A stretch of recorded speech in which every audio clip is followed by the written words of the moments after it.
and welcome to another pen video from me, Penultimate Dave. So I have here today another BENU pen for review. And I think before we unbox this pen, let's have a little look about BENU. BENU is a creative brand of writing instruments and desk accessories designed and handcrafted in Moscow, Russia.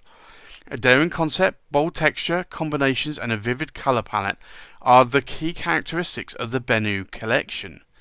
BENU's team of designers and artisans take great care to create highly unusual writing instruments to surprise and delight. The writing instrument industry has a vast range of producers offering a great variety of classic and prestigious pens. What BENU constantly strive for and what BENU wanted from the very beginning was to create something different, something that was playful, stylish and, of course, fun. BENU is a young and trendy Russian brand of writing instruments and accessories.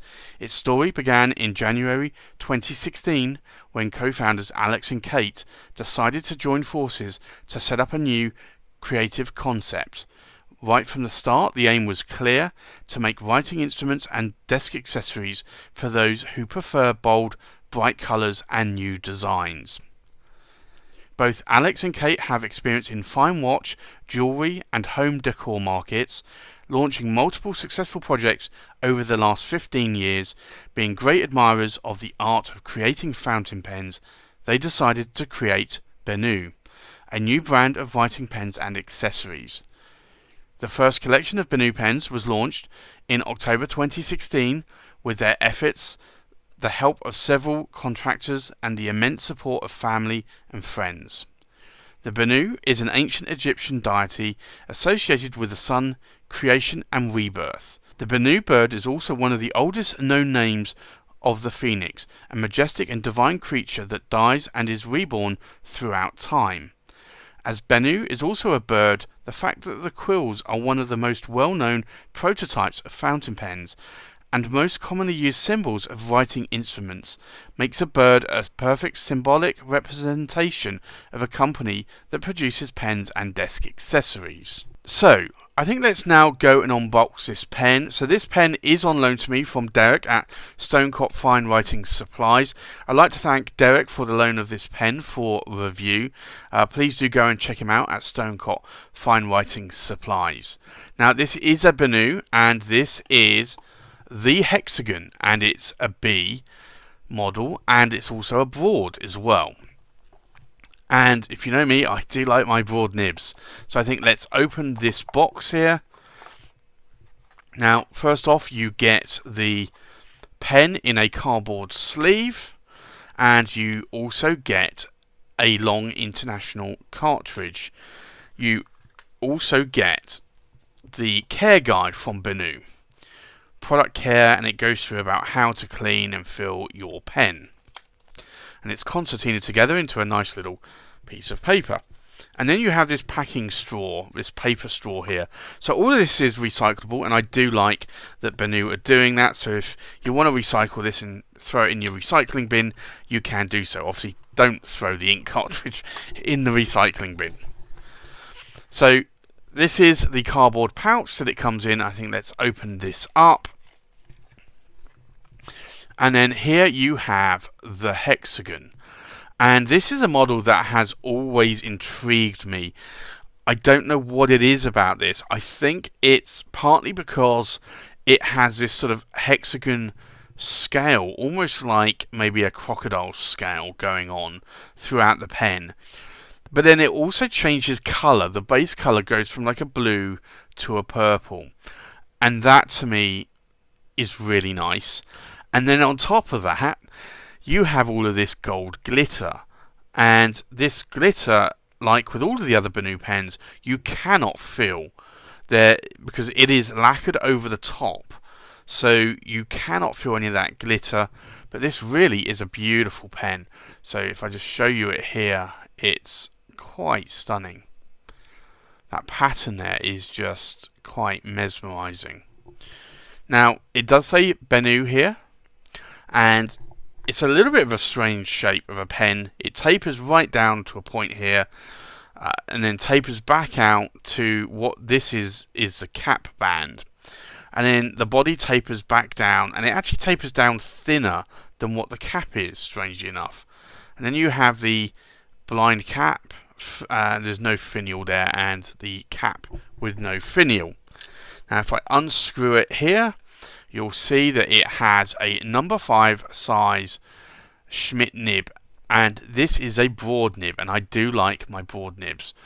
Now this is a steel nib, and you have an ABS plastic feed there, you have a sort of transparent section there, and transparent threads, and then obviously the body. Now if I unscrew this part here, you will see it comes with a standard international converter, which you can remove. You can put cartridges in if you want.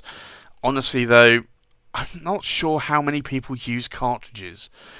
Maybe if you're a student and you're writing a lot, then and you don't have access on the go to an ink bottle, then maybe cartridges would be good. There may be some jobs as well, but for me, I much prefer filling up my pens with ink bottles. But I like that you have the option here with the converter, and also they give you a free ink cartridge just in case you don't have a bottle of ink to hand. But I still find that the ink bottles, if you buy ink in bottles rather than samples or rather than cartridges, then you are going to find that the ink costs a lot less. Now in terms of in the size of my hand, this is a really, really nice size pen. Now can I post the cap? I can, and it posts quite deeply. And actually, although I don't need to post the cap, I would say that I might actually want to do it, because it puts a little bit more weight around this area and it pushes it into the crook of my hand there, so it actually feels quite natural. Now I'm not normally a fan of thin sections, and a lot of the BENU pens do have thin sections, so I do tend to hold the BENUs up a little bit higher around the threads, and that doesn't bother me. I know some people say that they don't like holding pens around the threads because they can be quite sharp. These are not sharp at all, so this feels quite comfortable to me. But this is actually quite a nice size in my hand. So I think with that, let's go and do a size check, a weight check, a pen comparison, and then we'll do a writing sample. So the full length of the pen, we are looking at 139mm in length, and then the length of the cap is about 62mm in length.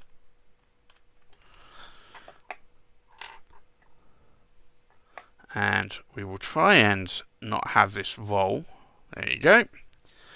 We'll do a length from the tip of the tines. We're looking at around about 131mm. So it's actually a really decent size, and I do find that this is a really good size in my hand. So the full weight of the pen, uninked, is just over 18.5 grams.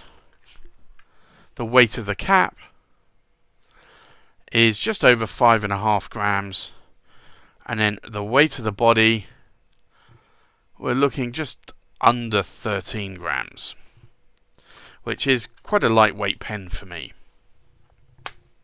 So I think let's do a comparison with other pens. So from left to right, we have the Atelier Lusso Carina in the Diamond Nebula, an Atelier Lusso Carina in the Black Ice, an Atelier Lusso Andromeda in the King Cobra, an Atelier Lusso Andromeda in the Dragon. We have a BENU Hexagon-b. We have an Atelier Lusso Andromeda in the Vulcan's Forge. We have an Atelier Lusso Andromeda in the Tectonic Seas. We have a John Twiss Volcano. We have a Leonardo Officina Italiana Momento Zero in the Hawaii. And then we have a Leonardo Officina Italiana Momento Zero Grande in the Sand. So, I think let's do a writing sample. So this is the BENU, and this is the Hexagon, and it's the B. There's multiple versions of A, B, C, D, etc. Now this is a broad steel nib, and this nib writes absolutely flawlessly, I have to say. Now the ink in here is Montegrappa Violet. But for me, this is a beautiful writing pen. Now, I don't normally gravitate towards number 5 nibs. I tend to prefer number 6, but this isn't bothering me in any way. I'm actually liking how this nib and this pen writes. Now, in terms of line variation, it is a broad nib, so you are going to get a broad kind of line. Now, if I press a little bit harder, you can get a little bit of line variation coming out of it. And then you can see more lines, so you can see that it's not hard starting or skipping in any way. So this nib does write very, very well. Now, in terms of wetness, this is a broad nib, so I would expect it to be quite wet. And it is quite wet. It's not a fire hose nib, obviously, but it is still quite a wet nib. So for me, I really do like this model. Now, I've seen this model and this colour a number of times before, and I think I have even actually managed to pick it up a couple of times. And this has been a pen that I have very nearly purchased on a number of occasions. And I have to say, at this moment in time, I think that I might have to purchase this pen because this pen really is writing well. So I'm going to try and do my best to not purchase this pen, but you know how it is when you get a pen that writes really well and you like the design. And I have to say, I do like the design of this pen. I like the colour scheme. I like the gold glitter on it. It just speaks to me in volumes. And ultimately, like the broad nib. I like broad writing nibs. So I'd like to thank Derek from Stonecott Fine Writing Supplies for the loan of this pen for review. If you want to check out this model of pen and other BENU pens, go check them out on Stonecott Fine Writing Supplies website. So again, I'd like to thank Derek for the loan of this pen for review. So that's my review of the BENU Hexagon-b in a broad steel nib. Thanks for watching. Please like, comment, subscribe, and I'll see you on the next pen video. Bye bye.